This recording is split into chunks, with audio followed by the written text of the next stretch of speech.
Hi കൂട്ടുകാരെ, പുതിയൊരു വീഡിയോയിലേക്ക് എല്ലാവർക്കും സ്വാഗതം. അങ്ങനെ ഇനി ശ്രേയ ഇനി കളി തുടങ്ങണം കേട്ടോ. ആ ഗെയിം തുടങ്ങിയിരിക്കുകയാണ്. ഈ പറയുന്നത് പോലെ തന്നെ ശ്രേയയാണ് ആദ്യം ഔട്ടാവുന്നത് കേട്ടോ. പിന്നീട് അരവിന്ദനായിരിക്കും, പിന്നീടാണെങ്കിലോ ചാരുവും ആകാശവും അതുപോലെ തന്നെ അഭിരാമിയും ജിത്തും ഒക്കെ തന്നെയാണ് കേട്ടോ. അപ്പൊ ഇവരുടെ പിണക്കം മാറ്റാൻ വേണ്ടിയിട്ട് ചാരുവും ആകാശവും മനഃപൂർവ്വം കളിയിൽ തോൽക്കുന്നതായി കാണിക്കുകയാണ്. അങ്ങനെ അവർ തമ്മിൽ ഒന്നാവുകയാണ്. അവർ തമ്മിൽ അവിടെ യോജിക്കുമ്പോൾ ജിത്തുവിൻ്റെ മനസ്സിൽ ആ പഴയ പ്രണയം പൂവിടാണ്. ഷേക്കും ആ അഭിരാമിക്കും ആ പഴയ പ്രണയം പൂവിട്ട് തുടങ്ങുകയാണ് കേട്ടോ. സോറി, ഇടയ്ക്ക് പേര് മാറുന്നുണ്ട്.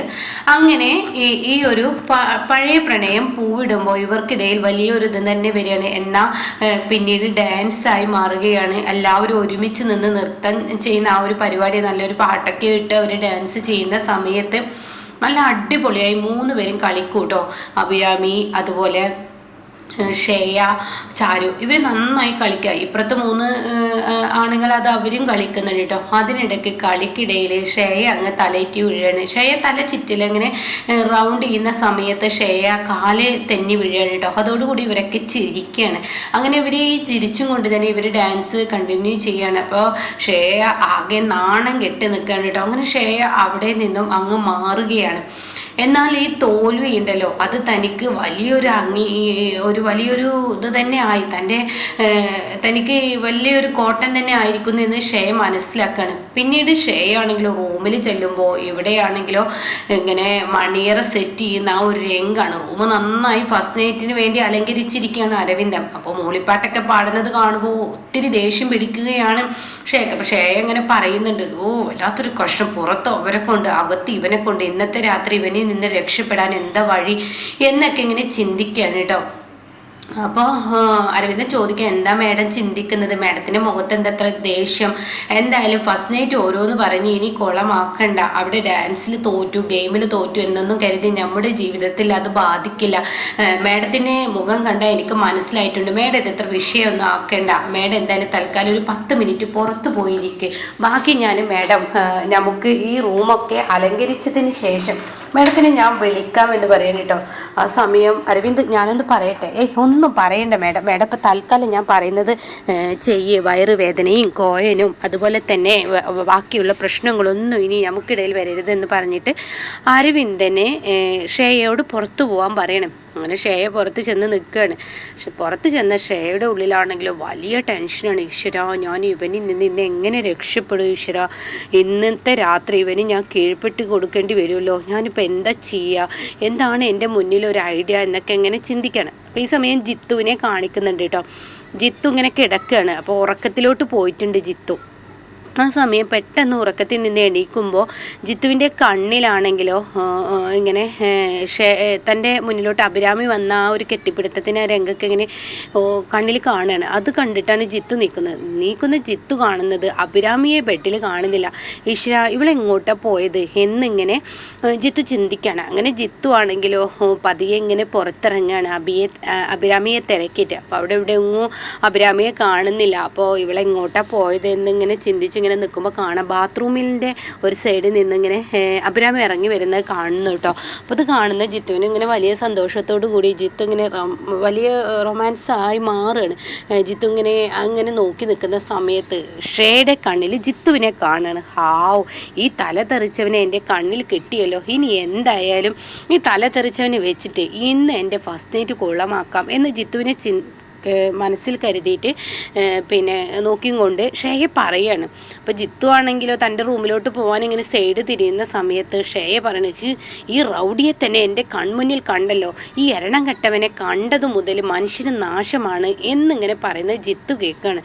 അപ്പോൾ ജിത്തു എന്ത് എന്നിങ്ങനെ ജിത്തു ശ്രേയോട് ചോദിക്കുകയാണ്. അവൻ വരുന്നുണ്ട് വഴക്കിന്, രക്ഷപ്പെട്ടു, ഇതവനെ ഏറ്റിട്ടുണ്ട്. അപ്പോൾ ഉടൻ തന്നെ, തന്നോട് ഞാനൊന്നും പറഞ്ഞിട്ടില്ലല്ലോ, എൻ്റെ മുഖത്ത് നോക്കിയിട്ടില്ലേ താൻ എന്നെ വിളിച്ചത്. അപ്പോൾ ഉടൻ തന്നെ, എടാ റൗഡി, നീ എന്തിനാണ് കാണുന്നിടത്തൊക്കെ തൻ്റെ റൗഡിത്തരം എന്നോട് കാണിക്കുന്നത്. ഞാൻ ഈ മല കയറുന്നത് മുതൽ തുടങ്ങിയതാണ് നീ പ്രശ്നങ്ങൾ ഉണ്ടാക്കുന്നത്, നിനക്ക് എന്താ പ്രശ്നമെന്ന് ശ്രേയ ജിത്തുവിനോട് ചോദിക്കുകയാണ്. അത് കേൾക്കുന്ന ജിത്തുവിന് അങ്ങ് ദേഷ്യം പിടിച്ച്, എന്നെ നീ ആരടി റൗഡി എന്ന് വിളിക്കാൻ, എന്നെ റൗഡി എന്ന് വിളിച്ചാൽ ഞാൻ നിന്നെ എടിപ്പൊടി എന്നൊക്കെ വിളിക്കുമെന്ന് പറയാണ്. അത് കേൾക്കുന്ന ശ്രേയ പറയണ, ഓഹോ നീ എന്നെ എടിപ്പൊടി എന്ന് വിളിക്കൂലേ, ആരാടോ ഒരു പെണ്ണിൻ്റെ മുഖത്ത് നോക്കിയിട്ട്, എന്ത് ധൈര്യമാടോ തനിക്ക് ഒരു പെണ്ണിൻ്റെ മുഖത്ത് നോക്കിയിട്ട് വിരൽ ചൂണ്ടി സംസാരിക്കാൻ എന്നങ്ങ് ചോദിക്കുകയാണ് കേട്ടോ. ഈ വിരൽ ചൂണ്ടി സംസാരിക്കാൻ എന്നങ്ങ് പറയുന്നതിനോട് കൂടിയിട്ട് താൻ ആകെ പെട്ടു കേട്ടോ.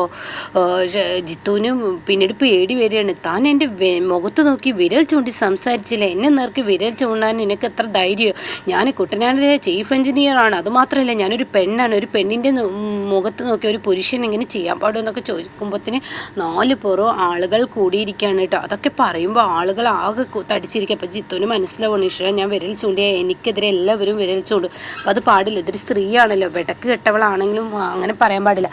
അപ്പോൾ ഉടൻ തന്നെ ജിത്ത് പറയണേ, നിന്നെപ്പോലെ ഒരു വൃത്തികെട്ടവളോട് ഞാൻ സംസാരിക്കാൻ നിന്നതേ എൻ്റെ തെറ്റ്, അതുകൊണ്ട് നിന്നോട് ഞാൻ സംസാരിക്കാനില്ല എന്ന് പറയണേ. അപ്പോൾ ഈ ശ്രേയ ആണെങ്കിലോ അരവിന്ദൻ്റെ റൂമിലോട്ട് ഇങ്ങനെ നോക്കണം കേട്ടോ. ഈ കുരങ്ങനാണെങ്കിലും ഇവിടെ സംസാരിക്കുന്നൊന്നും കേൾക്കുന്നില്ലല്ലോ, അവനൊന്ന് പുറത്ത് വന്നെങ്കിൽ എന്നിങ്ങനെ ഇടങ്ങണ്ണിട്ട് ഇങ്ങനെ നോക്കുന്നുണ്ട്. അരവിന്ദനാണെങ്കിലോ ഇതൊന്നും അറിയുന്നില്ല. റൂമിൻ്റെ കഥക് അടച്ചതുകൊണ്ട് തന്നെ അരവിന്ദൻ നല്ല പൂക്കൾ ഇങ്ങനെ ബെഡിലൊക്കെ ഇങ്ങനെ വിതറി മൂളിപ്പാട്ടൊക്കെ ഇങ്ങനെ പാടാണ്.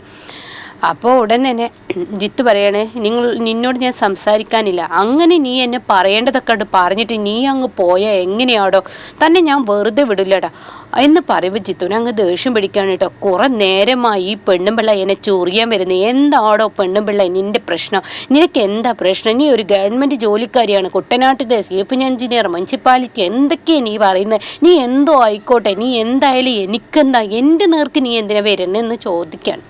അപ്പം അത് പറയുമ്പോഴാണ് കേട്ടോ ആ ഒരു റെസ്റ്റോറൻറ്റിൻ്റെ മാനേജർ അങ്ങോട്ടേക്ക് എത്തുന്നത്. എന്താ ഇവിടെ പ്രശ്നമെന്ന്. അപ്പോഴേക്കും അവിടെ റെസ്റ്റോറൻറ്റിൻ്റെ മാനേജർ ചോദിക്കുകയാണ്. അത് കേൾക്കുന്നതിനോടുകൂടി ഉടൻ തന്നെ ശ്രേയ പറയുകയാണ്, ഇയാൾ കുറേ നേരമായി എൻ്റെ നേർക്ക് വിരൽ ചൂടുന്നത്, എന്നെ എടിപ്പൊടി. അപ്പോൾ ഉടൻ തന്നെ ജിത്ത് പറയണേ, ഞാൻ ആരോടൊന്നും പറഞ്ഞിട്ടില്ല, ഇവൾ മനഃപൂർവ്വം എന്നെ നേർക്ക് എന്നെ അസഭ്യ വാക്കുകൾ പറഞ്ഞ് ഇവൾ എന്നേറ്റ് വഴക്കിടാൻ വന്നതാണ്, ഞാൻ ഇവളോട് വഴക്കിടാനും വന്നിട്ടില്ല, ഒന്നിനും വന്നിട്ടില്ല എന്ന് പറയാൻ കേട്ടോ.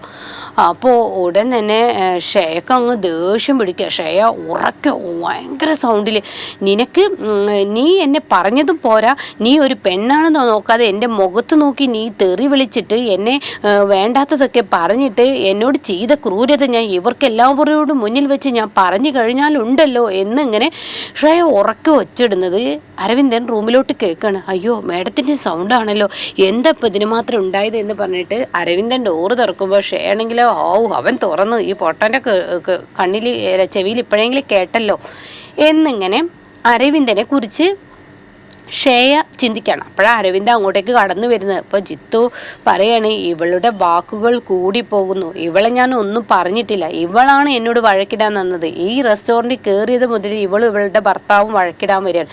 അപ്പോഴേക്കും ആരോടോ തന്നോട് വഴക്കിടാൻ വന്നതെന്ന് പറഞ്ഞിട്ട് അരവിന്ദൻ അങ്ങ് ദേഷ്യപ്പെടുന്നു. താൻ കുറേ നേരമായല്ലോ, എന്താടോ തൻ്റെ പ്രശ്നം, തനിക്ക് എന്താടോ പ്രശ്നം, താൻ കുറേ നേരമായല്ലോ എല്ലാവരേറ്റും വഴക്കിടാൻ തന്നെ, താൻ എന്താടോ ഞങ്ങളെക്കുറിച്ച് വിചാരിച്ചിരിക്കുന്നത് എന്ന് അരവിന്ദൻ പറയുമ്പോൾ ഉടൻ തന്നെ ജിത്ത് പറയണം, ഞാനൊന്നും വിചാരിച്ചിട്ടില്ല, നീയും നിന്റെ ഭാര്യയും കൊള്ളാമെന്ന് പറയണം. പിന്നെ ഞാൻ എൻ്റെ ഭാര്യയും കൊള്ളാമെന്ന് നീയാണോ തീരുമാനിക്കുന്നത്, ഞാനല്ലേ തീരുമാനം. അപ്പോഴേക്കും ശ്രേയ അങ്ങ് കരയാണ് കേട്ടോ. അരവിന്ദ അപ്പോൾ അരവിന്ദൻ്റെ ദേഹത്തങ്ങ് പിടിക്കണം. അത് കാണുന്ന അരവിന്ദനെ അങ്ങ് ഞെട്ടിപ്പോവാണ്. തൻ്റെ ഷോൾഡർ ഇന്നേ വരെ തൊടാത്ത ശ്രേയ തൊട്ടപ്പോൾ അരവിന്ദനെ ആകെ ഷോക്കാവുകയാണ്. അപ്പത്തിന് അരവിന്ദനെ അങ്ങ് വീണു കേട്ടോ. ഇന്ന് രാത്രി എല്ലാം കൂടി തനിക്ക് തരും എന്നൊക്കെ പ്രതീക്ഷയാണ്. അങ്ങനെ അരവിന്ദൻ അങ്ങ് തൊടുന്നതിനോട് കൂടിയിട്ട് എന്താ മേഡത്തിന് കരയുന്ന അരവിന്ദ, ഈ നിൽക്കുന്ന ജിത്തു എന്നെ വായിൽ തോന്നിയ അസഭ്യ വാക്കുകളെല്ലാം പറഞ്ഞ് ഞാൻ ക്ഷമിച്ച് നിന്നത് അരവിന്ദന് വേണ്ടിയാണ്. അരവിന്ദന് അറിയില്ല, നമ്മൾ ഈ റെസ്റ്റോറൻറ്റ് വരുന്ന വഴിക്ക് തുടങ്ങിയതല്ലേ ഇവൻ നമ്മളേറ്റ് വഴക്കുണ്ടാക്കൽ, എത്രയെന്ന് വെച്ചിട്ട് നമ്മൾ കണ്ടില്ലെന്ന് നടിക്കുക, എത്രയെന്ന് വെച്ചിട്ടാ നമ്മൾ കേട്ടില്ലെന്ന് നടിക്കുക, ഇവൻ എന്നോടുണ്ടല്ലോ എന്നെ ഉണ്ടല്ലോ എന്നൊക്കെ പറഞ്ഞുകൊണ്ട് കരയാണ് കേട്ടോ. മേഡം ടെൻഷനാവണ്ട, എടാ നീ എന്താടാ വിചാരിച്ചിരിക്കുന്നത് എന്ന് പറഞ്ഞിട്ട് ജിത്തുവിൻ്റെ കഴുത്തിനെ അങ്ങ് പിടിക്കണം. അപ്പോൾ ജിത്തു വിടില്ല. ജിത്തു ഈ പെണ്ണുപിള്ളയുടെ വാക്ക് കേട്ട്, ഈ തലതെറിച്ച പെണ്ണുപിള്ളയെ മെൻ്റലായ ഈ പെണ്ണുപിള്ളയുടെ വാക്കും കേട്ട് ഇനി എൻ്റെ നേർക്ക് എൻ്റെ കഴുത്തിന് പിടിക്കുന്നു എന്ന് പറഞ്ഞിട്ട് അവർ തമ്മിൽ ഭയങ്കര വഴക്കാവുമ്പോൾ റെസ്റ്റോറൻറ്റിലെ മാനേജർ പോലീസിനെ വിളിക്കണം. അപ്പോഴാണ് കേട്ടോ ആകാശും ചാരു അങ്ങോട്ടേക്ക് ഓടി വരുന്ന ശബ്ദം കേട്ടിട്ട്. അപ്പോഴേക്കും ചാരു എന്താ അരവിന്ദേട്ടാ ഈ കാണിക്കുന്നത്? അപ്പോൾ ഉടൻ തന്നെ ചിത്തു വിട് എന്ന് ആകാശും പറയുന്നുണ്ട് കേട്ടോ. അങ്ങനെ രണ്ടുപേരും കൂടി അവരെ മാറ്റി നിർത്തുകയാണ്. ഇതേ സമയം ശ്രേയ ആണെങ്കിലോ ഈശ്വര, ഇവർ രണ്ടുപേരും വന്നു കഴിഞ്ഞാൽ ഇവരുടെ വഴക്ക് മാറ്റും. ആ വഴക്കില്ലാതായ ഇവന്റെ ഫസ്റ്റ് ഞാൻ കീഴ്പ്പെട്ട് കൊടുക്കേണ്ടി വരും. അതില്ലാതിരിക്കുമ്പോഴേക്കും പോലീസ് എത്തട്ടെ എന്നിങ്ങനെ ചിന്തിക്കുന്നുണ്ട് കേട്ടോ. ആ സമയമാണ് പോലീസ് അങ്ങോട്ടേക്ക് കടന്നു വരുന്നത്. പോലീസ് വരുന്നതിനോട് കൂടിയിട്ട് ഷേക്ക് വലിയ സന്തോഷമാവുകയാണ് കേട്ടോ. ഇതേ സമയം ആകാശ് അരവിന്ദനോടും ചാരു ജിത്തുവിനോടും കാര്യങ്ങൾ പറഞ്ഞ് മനസ്സിലാക്കി അവരുടെ വഴക്ക് അവിടെ സ്റ്റോപ്പ് ചെയ്യാൻ കേട്ടോ. അപ്പൊ ഇങ്ങനെയൊക്കെയുള്ള ഒരു എപ്പിസോഡാണ് ഇനി വരാനിരിക്കുന്നത്.